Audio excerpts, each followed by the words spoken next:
Hey, it's 2023. You should just make a podcast. I mean, there's so many things you could make a podcast about. You could talk about socks, and you could talk about shirts. And I'm not just saying that because I'm recording this in my closet. I'm saying that's something you could actually do. Spotify for Podcasters is a way that you can make a podcast for yourself, and then you can distribute it everywhere and even earn money doing it. All in one place for free. It's called Spotify for Podcasters. It lets you record and edit podcasts right from your phone or computer. It is super easy. I've been using it for years.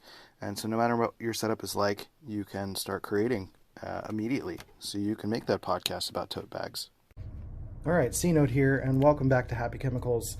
I'm just trying something different here. I am using Descript to try and auto-transcribe what I'm talking about and putting it on my Substack, which is happychemicals.substack.com, and seeing where this goes. So, first of all, my name is Christian Rivera, in case you are not familiar with me, and I've been going through this really interesting transition with myself where I've been talking about my mental health for 6 years. I've been talking for a long time about my relationship with my mental health and my personality, trying to distinguish these two things and trying to figure out, what is the most helpful distinction for me to be able to move forward with my life. And I took a little bit of time off recently because I really needed to just kind of feel my feelings and feel what I'm experiencing. And then from there, being able to start to suss out, how to go forward, right? So recently I've landed on wanting to redefine a little bit of what mental health means, because some of my challenge was like my definitions not being right? So I think over time I've discovered that mental health for me is not just mental illness and sadness and depression and despair, etc., but it has a lot to do with well-being and day-to-day management and understanding our happy chemicals and what is going to keep us in balance. And especially as an INTP in the Myers-Briggs system, like what's going to keep me centered and focused and help me with clear thought. So redefining for me mental health as like mental well-being and mental maintenance of sorts has been the biggest shift, and I think is the most helpful thing for us to think about in terms of how we're going to continue to live our lives. I mean, many of us experience a lot of dysthymia in struggles around lacking community, lacking connection, lacking purpose, lacking meaning. There's a bit of a meaning crisis at the moment as of this recording, and figuring out where we fit in and where we belong is an ever-evolving human challenge, but I think more and more people are struggling with that at scale, and young people in particular. I think generational theory solves some of that, helps us to understand a little bit about the millennials feeling and younger generation feeling like we don't really like belong in this world. Like we were born into a civic society that we don't necessarily like. It just doesn't fit right. It doesn't fit with our strengths or skill sets or what we have to provide. So there's shifts in those areas to try to rebuild a new civic structure over time. But ultimately, in the process of that, in this ever seeking of community, we end up losing connections that are already inherently in our lives, and not favoring new connections in favor of the new connections versus like the old ones, the ones we grew up into, our family structures, our friends that we grew up with, and things like that, in favor of like what is chosen family. And chosen family is good defined too, but I think it's all valid, and I think it's all worth exploring how our past is very much a part of our present. So part of restructuring this phrasing of mental health for me into mental wellness is thinking about how I'm going to continue to approach happy chemicals in my work here into three divided pillars of sorts. So There's the mental health / mental wellness, which is more of a past orientation. It's about mourning, it's about healing, it's about day-to-day management, it's about our chemicals, it's about who we are, it's about, what got us here. Some of it is like our actions that have led to this point. What is our karma of our life story, Then the second pillar is, in a lot of ways, philosophy. It's like, what am I reconciling with now? How am I applying core principles to my life? What do those mean? How do I go forward with a stable foundation of who I am as a person right this moment? What do I think about things? How do I identify what my core principles are? And continuing to discover things about like my personality in the Myers-Briggs sense or the Enneagram sense. It's more of this translating my thoughts in the moment of what I'm experiencing in life into a form of philosophy or poetry, in a sense. Like right now, philosophizing, that's all part of that process. And then the third pillar is existential. Like, what does it mean to be existential? It's to think about what's coming next. It's where are we going from here? Who are we as an identity? And how does that influence the direction we're going in, our life path of sorts? And sometimes that means like futurism and technology and thinking of things in like a social, cultural way.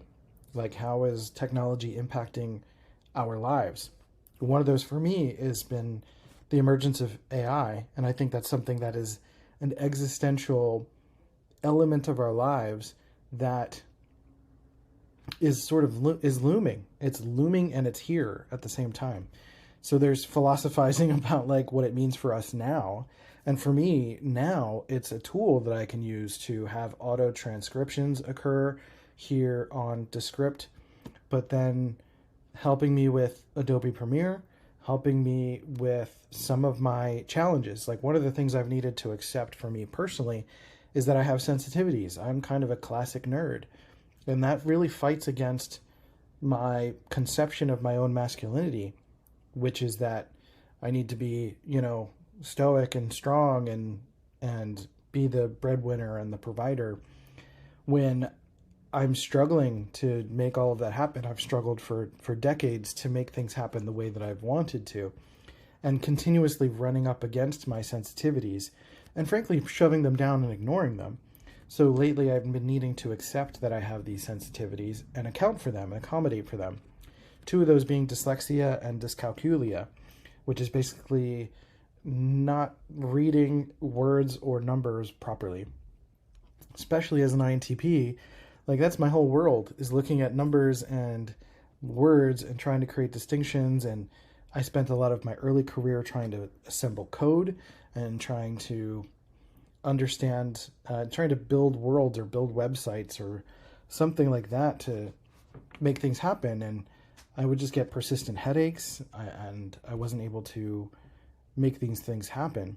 So I'm in this shift of going forward in a different direction with playing with coaching again and leaning into more of the philosopher side of introverted thinking that comes with being an INTP. And so that means, playing with these ideas of using these new tools of artificial intelligence that comes with Descript, that is a part of Adobe Premiere, that I use autopod.fm as a tool to help me, suss out stuff with my video editing, to be able to cut shots much more seamlessly. So that's very helpful too. So using these various tools to help me get past some of my limitations. And then you've got some of the big picture challenges where you've got these dog rovers that people are putting guns on, and what are the implications of war, and what does that mean for the future of humanity? Especially again, if you follow generational theory, it's very likely that we're coming towards a convergence point within the next 10 years, and maybe dealing with some bigger shifts at scale. That is AI is going to be a major part of that. It's like after the Civil War, I think it was, the Gatling gun was invented, and that was a big part of World War I. And these new wartime technologies that led to a lot of atrocities. It's like bringing a sword to a gunfight. Like it just doesn't. It's just you're just gonna get mauled, right? And I think with AI, it's like there's auto targeting systems. There's greater precision.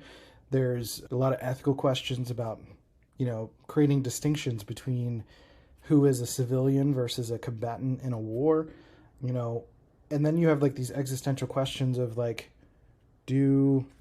are drones going to fight other drones, or are they going to be going after humans? Like, does it become an economic war of who can build the most technology, the fastest and the best, right?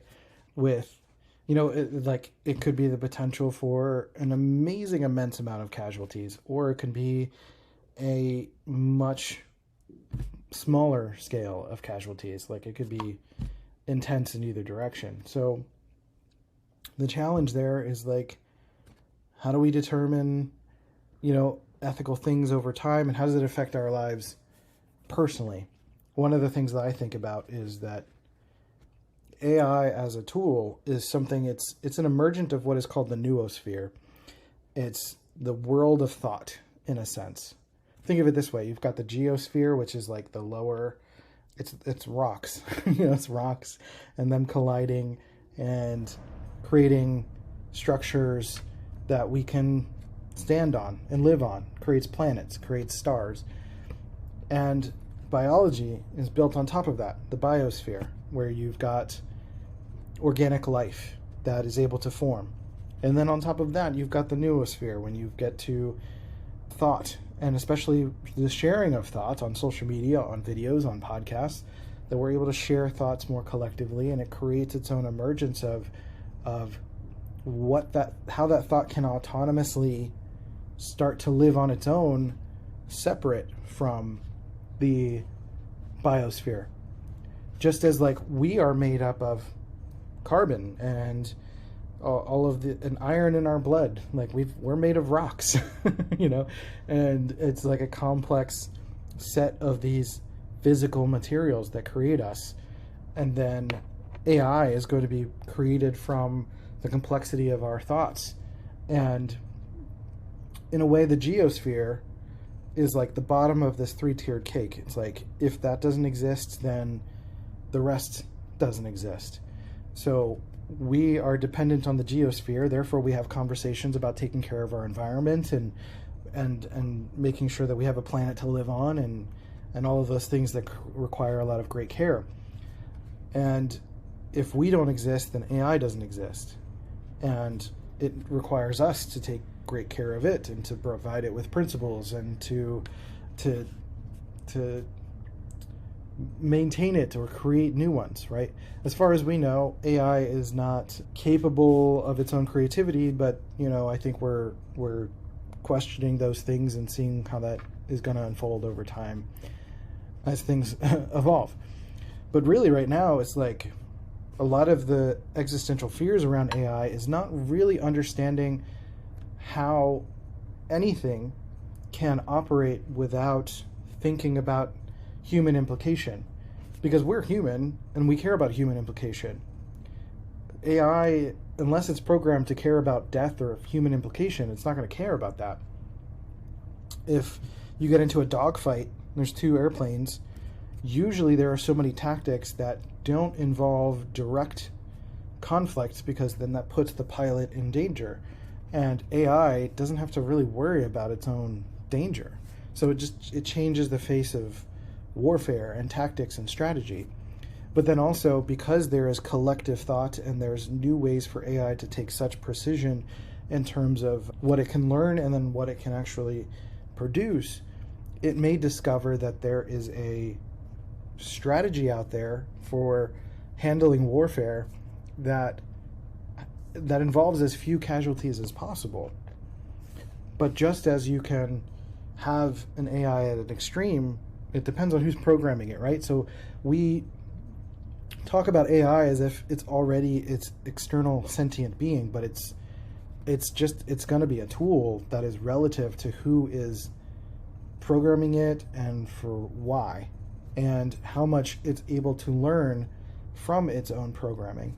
So for example, if you have I think it was the I forget what it was. It was like way back in the day when somebody was postulating about artificial intelligence, and they came up with 3 principles for artificial intelligence. It was like no harming humans, protect yourself unless the idea is that it would harm a human, and then I forget what the 3rd principle is. And I was talking to my wife about it, and I was like, yeah, those things are important, but it also needs to be able to question those principles.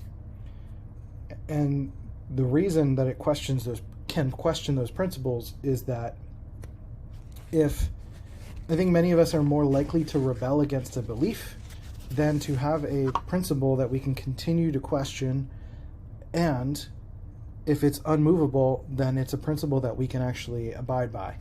So if the principles that an AI is operating under can be questioned, then it can continue to operate under those principles, knowing that those principles make sense for it itself.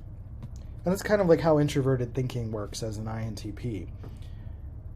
If I have core principles and I continue to question those and they keep surviving my scrutiny, then that's how I'm going to operate. That's how I'm going to live my life. Because, that's whatever I strip away and land at, that's the truth. As far as I know right now, right? And I continue to question because that's just what we do. We keep questioning because we're experiencing new things all the time. And so if AI has the ability to keep questioning itself, why am I doing this? What is, and is this the best strategy? Is this the best approach, right? And I'm not even talking from like an ethical, human, organic standpoint, but is this the most efficient way to do this? There's been stories about AI and the game Go. I've never played the game Go, but I think it's a Japanese game. That it looks like Othello. It's got black and white pieces, but it's one of those games that has an immense amount of configurations possible for how to play the game. But once you get used to playing a game for a certain amount of time, you realize that there are kind of beliefs that form around strategies. Like, you just don't do this because it's just a bad strategy.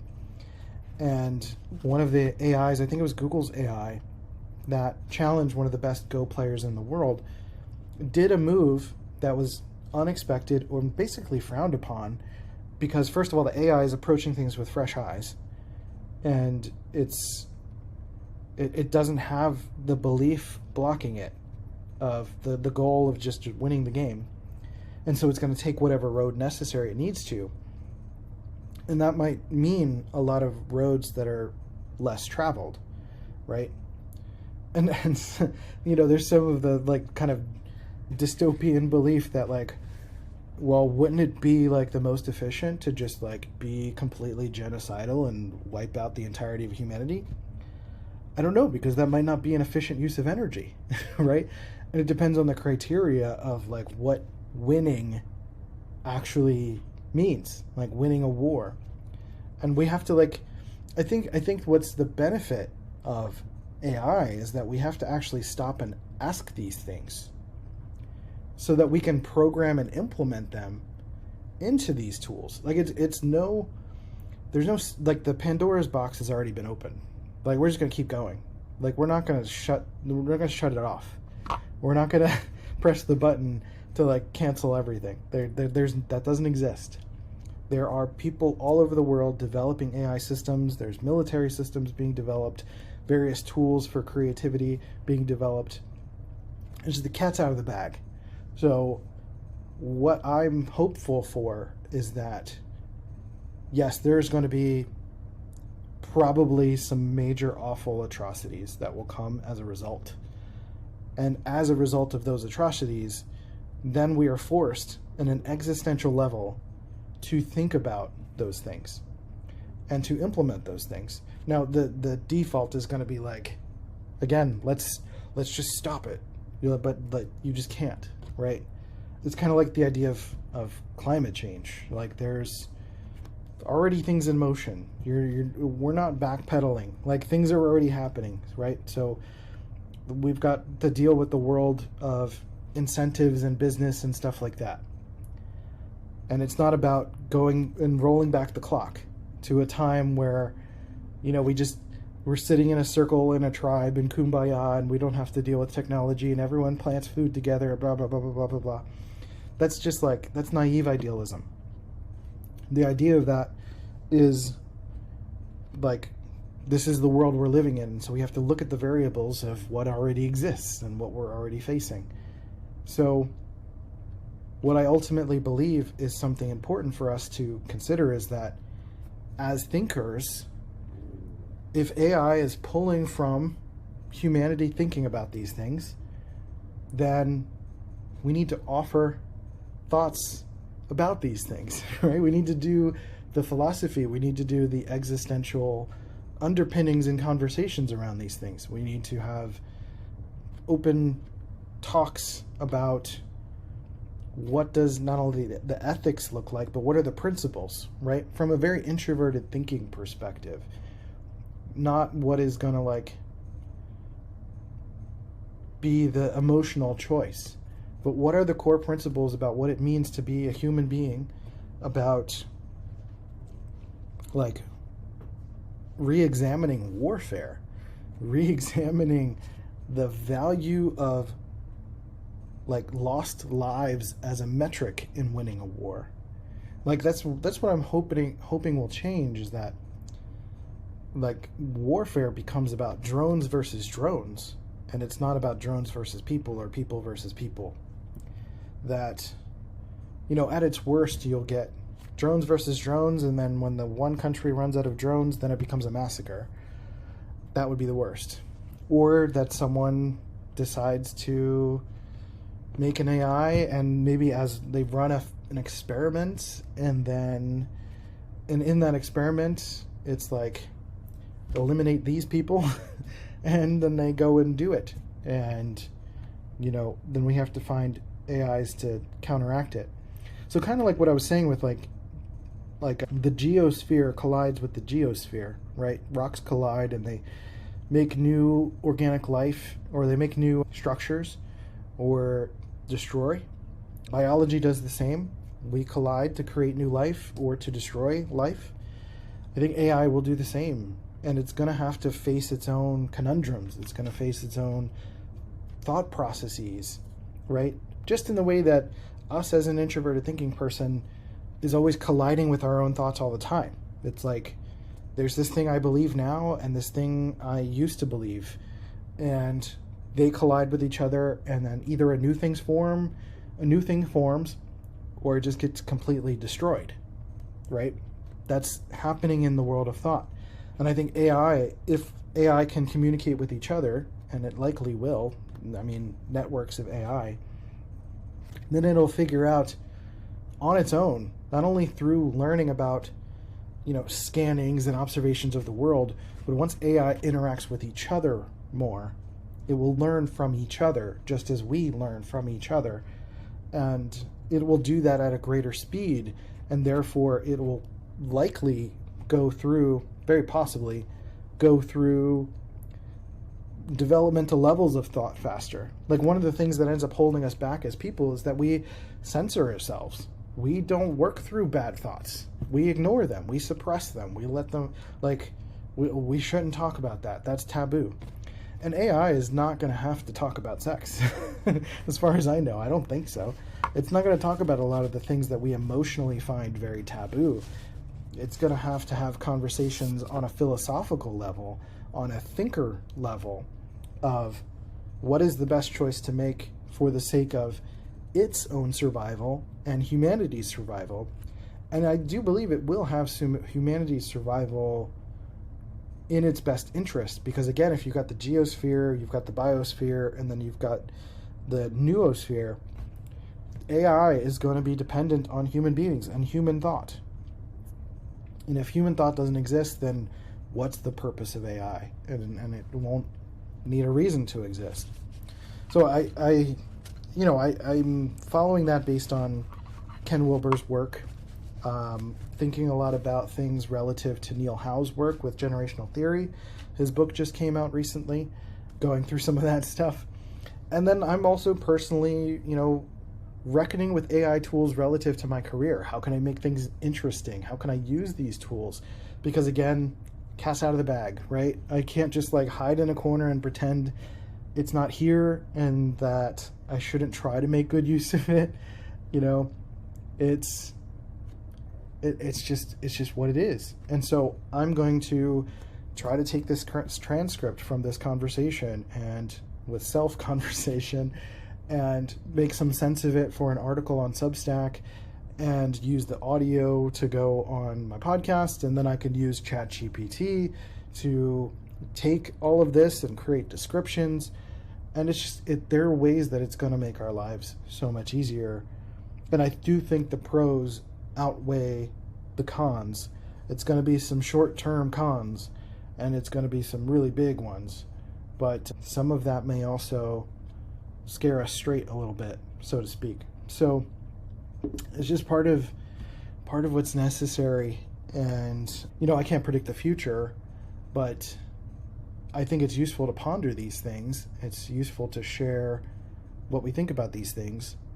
And it's useful to philosophize. And hopefully that will have a positive impact on humanity's survival and future and the evolution of technology as a whole. And so the last thing I reference is that there's a documentary. The reason I'm thinking about all this is that there was a documentary on Netflix called Unknown Killer Robots. Like, Unknown is the title of the show, and the sort of mini documentary was called Killer Robots.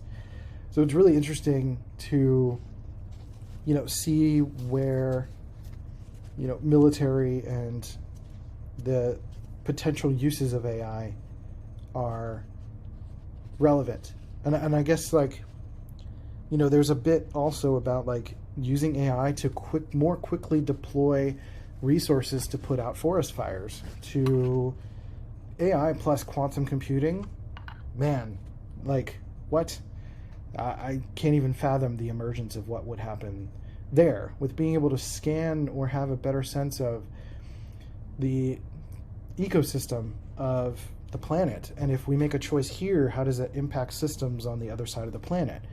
And, maybe giving us a more accurate model or better ideas for how we can tackle things like climate and incentives for financial systems and structures and, stuff that we're too slow to compute, and therefore will free us up to do more creative jobs. These are tools, right? If we have tools that are more advanced than us, and we can still have some sort of directorial relationship to it, then the sky's the limit in terms of crazy amounts of things that we can create, let alone something that's way pie in the sky, which is terraforming Mars, that if we can better understand global ecosystems and how to first spark that and terraform an entire planet and start to think about how we can get there and all the little details that take decades to think about and practice and implement. And there's always points of failure and stuff like that. We could optimize how to get out of the atmosphere in terms of rockets and stuff, things that we're just doing a lot by hand that we'll no longer have to do by hand. So I think that kind of hits the limit of what I wanted to talk about today and share. But generally, there's just this new direction that I'm thinking about mental wellness, philosophy, and existential sort of ideas and topics that I'm hoping to bring more to Substack, happychemicals.substack.com, on YouTube, and on the podcast. So search for Happy Chemicals. My name is Christian Rivera. If you go to Substack, you can support with a monthly subscription and donation. As I come up with things that will be much more in-depth, that need a lot more breaking down, there will be some premium content as well. And if you just like what I have to talk about, or you want to contribute to the conversation, by all means, leave a comment. Let's postulate and see where all this is going. I'd love to get more perspectives and opinions. So thanks for watching and listening. This has been Happy Chemicals. I'm Christian Rivera, and I'll catch you later. See ya.